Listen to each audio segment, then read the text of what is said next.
سب سے زیادہ عظمت، سب سے زیادہ عزت، سب سے زیادہ قوت، سب سے زیادہ طاقت، سب کی نگرانی رکھنے والا، سب کی بگڑی بنانے والا، تمام مخلوقات کا، تمام انسانیت کا واحد حاجت روا، مشکل کشا، خیر ہوا اور پوری انسانیت کا تنہا واحد ہمدرد اور مددگار صرف ایک اللہ سبحانہ تعالیٰ کی مبارک ذات ہے کہ جس نے ہمیں اپنے فضل و کرم سے مسلمان بنایا اور امت محمدیہ صلی اللہ علیہ وسلم میں پیدا ہونے کا شرف عطا فرمایا۔ الحمدللہ، لاکھوں کروڑوں اربوں خربوں بے حد و حساب بے شمار درود و سلام آقائے نامدار مدنی تاجدار سرکار دو عالم عرب و عجم فخر کائنات فخر موجودات صلی اللہ علیہ وآلہ وسلم کی مبارک ذات پر کہ جن کے وسیلے سے اللہ سبحانہ و تعالیٰ نے ہم کو اور ہمارے آباء و اجداد کو اور ہماری نسلوں تک دین اسلام کا پیغام پہنچایا اور ہم سب کو دین اسلام کے نور سے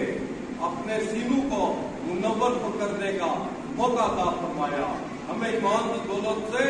مالا مال فرمایا۔ اللہ سبحانہ تعالیٰ کا اس کرم پر، اس رحمت پر ہم جتنا بھی شکر بجا لائیں اتنا کم ہے۔ اللہ سبحانہ تعالیٰ ہم سب کو زیادہ سے زیادہ اس فضل و کرم کے لیے شکر ادا کرنے کی توفیق عطا فرمائے، آمین۔ بزرگوں، دوستوں، بھائیوں، اللہ اور اس کے محبوب صلی اللہ علیہ وآلہ وسلم کے شہدائیوں بہادروں و حیران کی نسبت سے ہم نے فضیلت اہل بیت اور واقعہ کربلا کو پچھلے جمعے سے ویوستھا کرتے ہوئے آج بھی انشاءاللہ تعالیٰ اسی موضوع کو ہم زیر بحث لائیں گے اور فرقہ واریت کو واقعہ کربلا کے کانٹیکسٹ میں دیکھنے کی کوشش کریں گے۔ ایک تو مولا علی علیہ السلام کی خلافت اور اس میں چند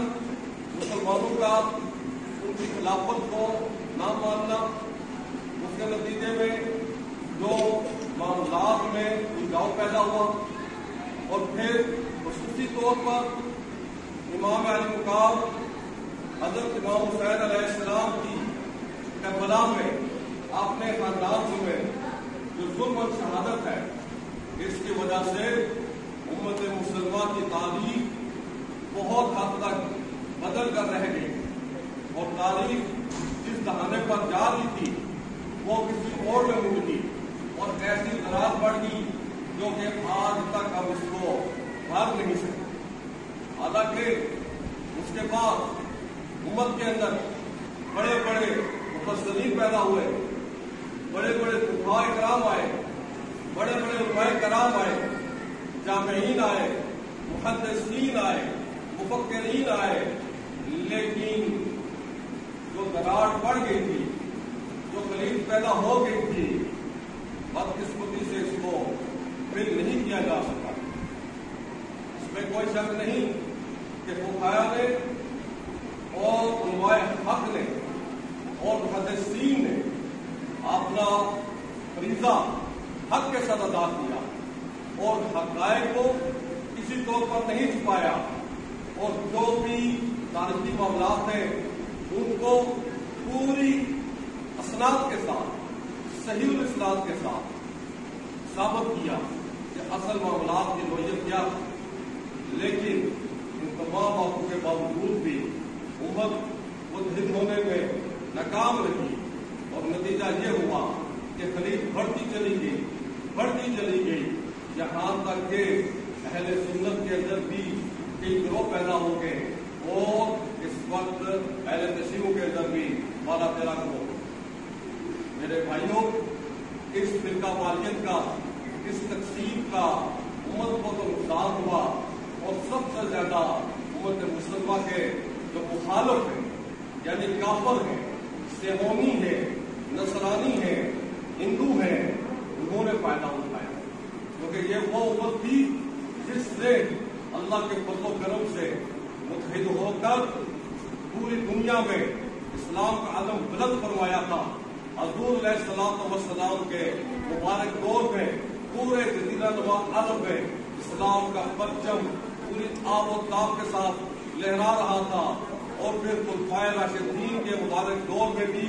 اس کو مزید وسعت حاصل ہوئی، اور سیدنا حضرت عمر علیہ السلام امیر المومنین کے دور میں مسلمان دنیا کی 2 سپر پاورز کو بھی شکست باز دے کر 3 برب اعظم تک اسلام کا پیغام پہنچا چکے تھے، لیکن بعد کے حالات نے سایہ پڑنی شروع کر دی۔ میرے بھائیوں، میرے دوستوں اور میرے بزرگوں، جو فرقہ واریت ہے، اس کی وجہ سے اگر ہم جائزہ لیں آج کے دور میں جو مسلمانوں کی حالت ہے اور پھر اس کا موازنہ کریں 1400 سال پہلے حالات کے ساتھ، تو آپ کو بڑی حد تک ایک واضح فرق نظر آئے گا۔ ہم نے اسی حوالے سے ایک تجزیہ پچھلے جمعے کو بھی آپ کی خدمت میں پیش کیا تھا، آج اس کو اس کے ایک اور ضابطۂ نظر سے پیش کریں گے۔ آپ لوگ ملاحظہ فرمائیں کہ 1400 سال پہلے مسلمانوں کے پاس اتنی افرادی قوت نہیں تھی جتنی کہ آج ہے۔ 1400 سال پہلے مسلمانوں کے پاس مالی استحکام اتنا زیادہ نہیں تھا جتنا کہ آج ہے۔ 1400 سال پہلے مسلمانوں کے پاس اتنے اسباب نہیں تھے، اتنے معاشی مسائل نہیں تھے جتنے کہ آج ہے۔ آج مسلمانوں کے معاشی مسائل کی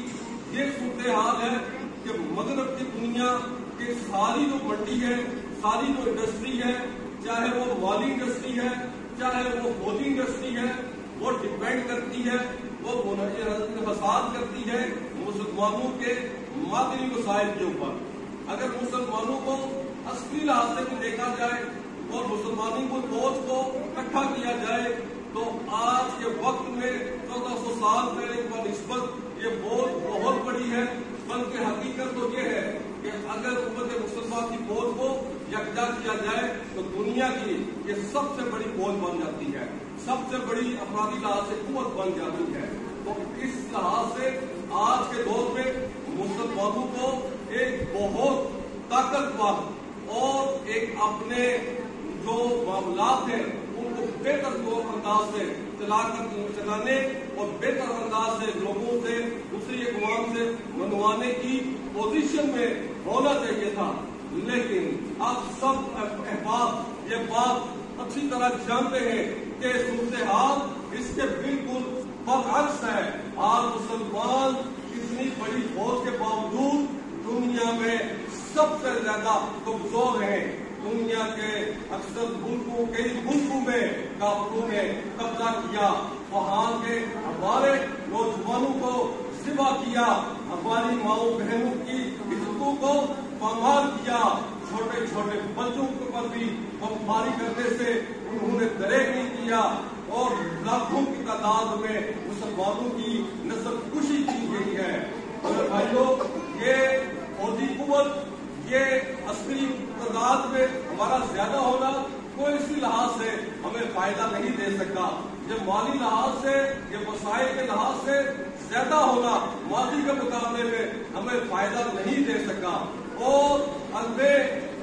جو اس وقت افرادی قوت حاصل تھی آج اتنی بڑھ گئی ہے کہ افرادی قوت بھی کسی طور پر بھی ہمارے کام نہیں آ پائی۔ ہم دنیا کے سب سے زیادہ ذلیل اور رسوا ہونے والی قوم بن کر رہے ہیں،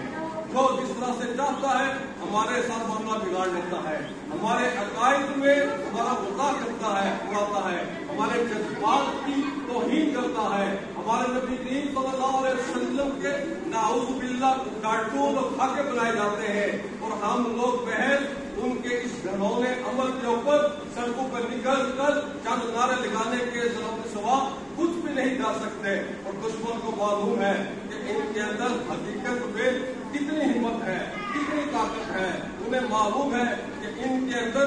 سب سے بڑی جو کمزوری ہے، اتنے بڑی تعداد تعداد ہونے کے باوجود، اتنے اسباب رکھنے کے باوجود، وہ یہ ہے کہ یہ آپس میں اکٹھے نہیں ہے،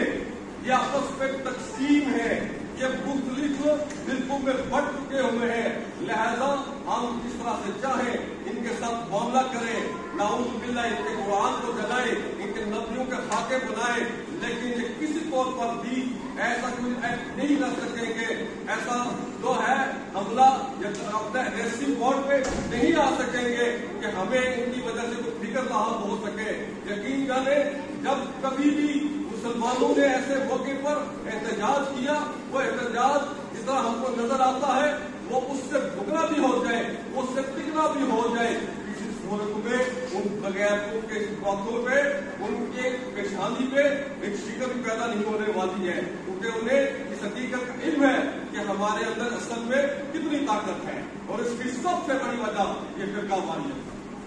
سب سے بڑی وجہ یہ آپس میں تقسیم ہے، سب سے بڑی وجہ ایک دوسرے کو نعوذ باللہ اسلام سے خارج کرنے والا، اسلام سے نکالنے والا ایک گناہوں کا عمل ہے. اور اپنے آپ کو برحق سمجھنا اور دوسروں کو جان بوجھ سمجھنا. آپ دیکھیے حقیقت یہ ہے کہ اللہ تعالیٰ نے اتفاق کے اندر طاقت رکھی ہے، اللہ تعالیٰ نے اتحاد کے اندر طاقت رکھی ہے. مسلمان جب ایک تھے تو ان کی تعداد کم تھی، پھر بھی فتح ان کو ملتی تھی. آپ غزوہ بدر کا ملاحظہ فرمائے، مسلمانوں کی تعداد کم، اسلحہ کم، دشمن کی تعداد زیادہ، اسلحہ زیادہ، اسباب زیادہ، لیکن آپس میں اکٹھے تھے. فتح کس کی ہوئی؟ مسلمانوں کی. اس کے برعکس غزوہ احد میں کیا ہوا کہ پہلے تو جنگ کے آغاز میں ہی ایک گروہ منافقین کا 300 افراد سمیت ملیحدہ ہو گیا، اور پھر حضور صلی اللہ علیہ وسلم کی سرپرستی میں، ان کی موجودگی میں ایک گروہ نے، جس کو حضور صلی اللہ علیہ وسلم نے معمول کیا تھا کہ اس درے میں تم لوگوں نے جم کر رہنا، یہاں سے ہٹنا نہیں ہے. اور جب تک مسلمان تعداد کم ہونے کے باوجود اللہ اس کے رسول کے اس حکم پر قائم رہے تو کم تعداد، کم اسلحہ، کم اسباب کے باوجود اللہ تعالیٰ نے نظام فتح عطا فرمائی. لیکن جب ایک گروہ پھر اپنی منمرضی کر بیٹھا اور وہاں سے ہٹ گیا اور جا کر حضور صلی اللہ علیہ وسلم کی خلاف ورزی کرتے ہوئے والے غنیمت لوٹنا شروع ہو گیا، وہ اللہ کی طرف سے آئی ہوئی مدد اس کے نتیجے میں ختم ہو گئی، اور اس گروپ بندی کے نتیجے میں وہ فتح آخرکار شکست میں بدل گئی.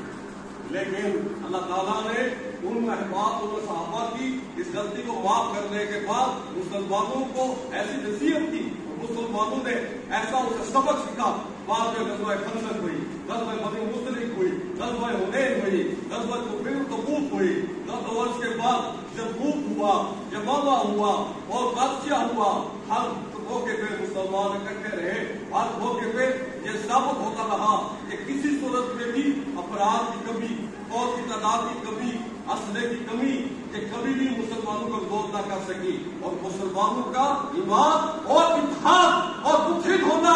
یہ ثابت کرتا رہا کہ مسلمان ہر جگہ غالب رہے، فتح یاب رہے، جو اللہ کی خصوصی مدد، اللہ کی خصوصی رحمت ان پر نازل ہوتی رہی. اس کی بنیاد کے اوپر ایمان اور اتحاد کی بنیاد پر